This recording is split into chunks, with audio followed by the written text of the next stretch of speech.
18ാം ലോകസഭ വളരെ സജീവമാണ്. ലോകസഭയിൽ കഴിഞ്ഞ 10 വർഷത്തിൽ നിന്ന് വ്യത്യസ്തമായി പ്രതിപക്ഷത്തിന്റെയും ഇന്ത്യയിലെ ജനങ്ങളുടെയും ശബ്ദം കേൾക്കാൻ കഴിയുന്നു. ഇന്നലെ പാർലമെന്റിലെ ബജറ്റ് സമ്മേളനത്തിൽ മണിപ്പൂരിലെ MP ആൽഫ്രഡ് ആർദൂർ നടത്തിയ പ്രസംഗം ശ്രദ്ധേയമാണ്.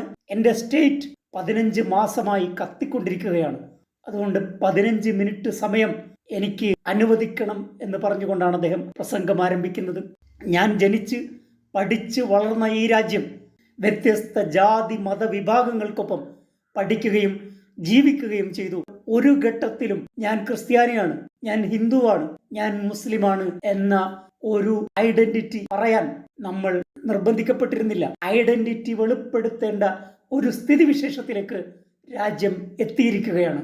NDA അധികാരത്തിൽ വന്ന 2014 മുതൽ ഓരോ ആഴ്ചയിലും ഒരു കേന്ദ്രമന്ത്രി മണിപ്പൂരിൽ എത്തിയിരുന്നു. മെയ് 2023 മുതൽ ഒരു കേന്ദ്രമന്ത്രിയെയും മണിപ്പൂരിൽ ഇപ്പോൾ കാണാനില്ല.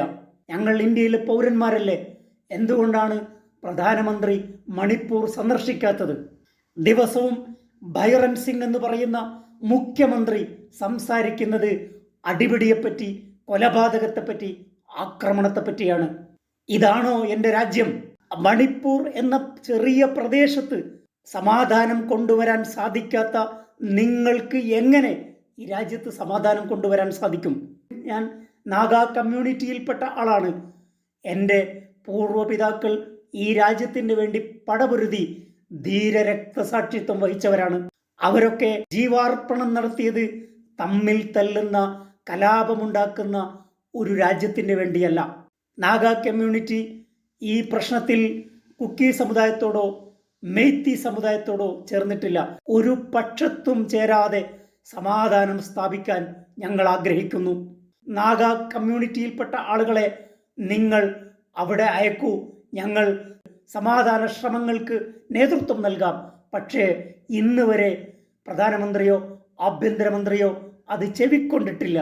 കലാപത്തിന്റെയും വിദ്വേഷത്തിന്റെയും പ്രഭവ കേന്ദ്രം മുഖ്യമന്ത്രിയാണെന്ന് ഒരു സമുദായം ആരോപിക്കുന്നു. വിദ്വേഷത്തിന്റെ പ്രഭവ കേന്ദ്രമായ ആ വ്യക്തിയെ എന്തുകൊണ്ട് നിങ്ങൾ മാറ്റുന്നില്ല? ആരോപണ വിധേയനായ മുഖ്യമന്ത്രി ബൈറൻ സിംഗിനെ മാറ്റി സമാധാനം പുനഃസ്ഥാപിക്കാൻ നിങ്ങൾക്ക് എന്തുകൊണ്ട് സാധിക്കുന്നില്ല? വ്യക്തിയാണോ രാജ്യ താല്പര്യമാണോ നിങ്ങൾക്ക് വലുത്?